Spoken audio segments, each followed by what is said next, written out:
Multi starrer మూవీని అంటే మీరు ఎలా తీసుకుంటారు? అది బాగుంటుంది అనిపిస్తుందా, లేదంటే అన్నెసర్లీ ఇట్స్ కాంప్లికేటెడ్ అనిపిస్తుందా?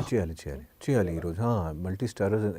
ఎందుకంటే తెలుగు ఇండస్ట్రీలో చాలా మంచి కాంబినేషన్స్ ఇప్పటి వరకు రాలేదు. ఇది RRRలో మేము చూస్తున్నాం కదా, ఇట్లాంటి చాలా కాంబినేషన్స్ రావాలి, చేయాలి. మీకు అలా చేయాల్సి వస్తే ఎవరితో చేయాలని ఉంది మీకు ఆదిత్య గారికి? నాకు ఎప్పుడైనా లైఫ్లో చిరంజీవి గారితో 3 సీన్స్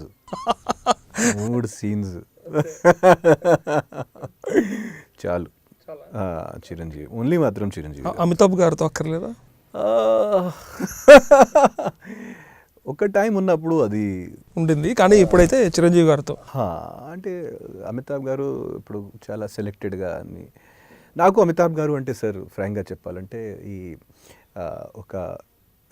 నాకు ఓల్డ్ అమితాబ్ కొంచెం అంత. అమితాబ్ గారు అంటే నాకు ఒక సూపర్ స్టార్, ఒక సూపర్ హీరో లాంటి నా ఇమాజినేషన్లో అది నా అమితాబ్ గారు. ఓకే, ఒక క్యారెక్టర్ రోల్లో నా అమితాబ్ గారు నాకు వద్దు. నా ఇమేజ్కి అది సెట్ అవ్వదు నా మైండ్ తగ్గట్టుగా.